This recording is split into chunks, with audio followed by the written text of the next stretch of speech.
As Jessica stepped out of the motel room, the sun dipped below the skyline, painting the heavens with a dim, golden hue.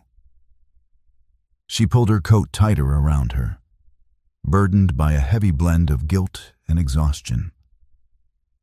Her plan had been simple: slip away from her husband David for a few hours under the guise of a work commitment and return home before dinner. But the day had dragged on longer than anticipated, and now her only desire was to sneak back unnoticed. Upon reaching the motel's parking lot, her stomach dropped. Her car was missing. A chill of panic surged through her. She scanned the lot once more, clinging to the hope that she'd merely forgotten where she'd parked. After several minutes, the truth hit her like a thunderbolt. Her car had been stolen. Her hands trembled as she dialed the police to report the theft, her voice carefully masking her unease with the tone of an innocent victim.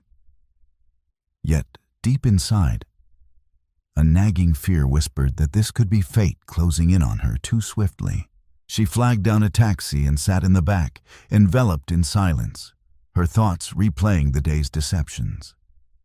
The lies she'd told David, the invented meeting, the strange smiles, the text she'd sent saying, "Don't wait up, I'll be late." They weighed on her like a mountain of stones.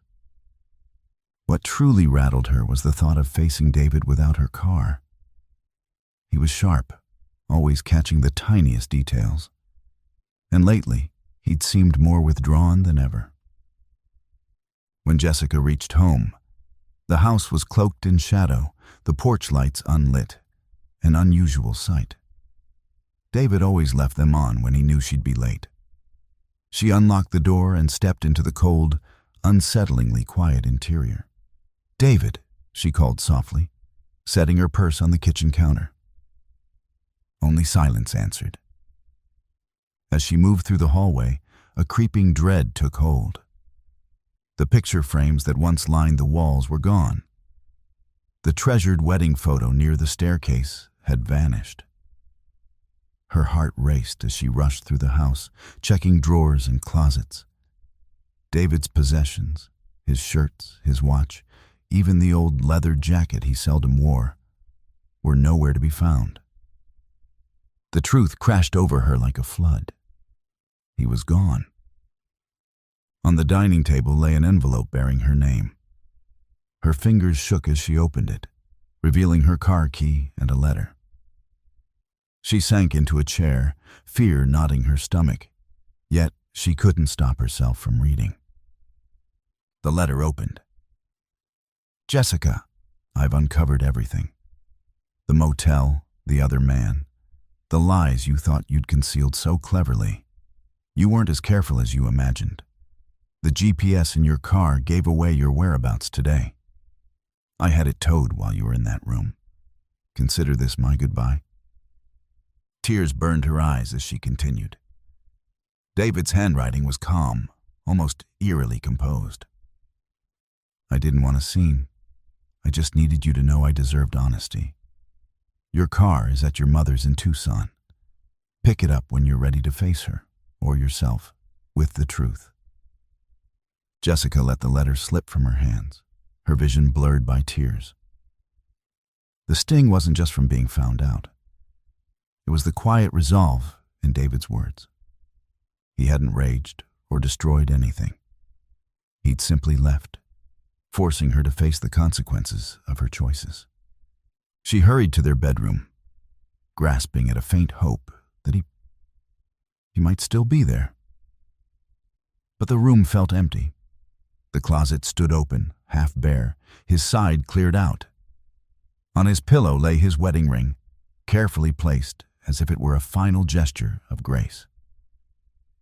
Jessica fell to her knees, clutching the ring, her cries echoing in the quiet. For the first time, she realized that losing her car was nothing compared to losing the one person who had loved her despite her flaws. The guilt she'd suppressed roared to the surface, suffocating her with the truth she'd long avoided. Wandering into the living room, she felt the house's emptiness like a tangible presence. The warmth, the joy, the sense of belonging. It had all evaporated. Every corner held a memory. Every shadow carried David's silent reproach. Later that night, she sat by the window, the letter in her hands, reading it over and over. There was no anger in his words, only finality. He had freed himself from her betrayal, and that freedom was a punishment she could never escape. Outside, the world moved on, but Jessica was frozen in that moment, haunted by her decisions. The man she thought she could deceive had proven stronger than she'd ever realized. Her car might be waiting at her mother's, but her peace, her marriage, and her future were gone forever. Sitting in the darkened stillness, she finally understood that the worst loss wasn't the absence of material things. It was the crushing weight of her own actions, a truth she could no longer evade.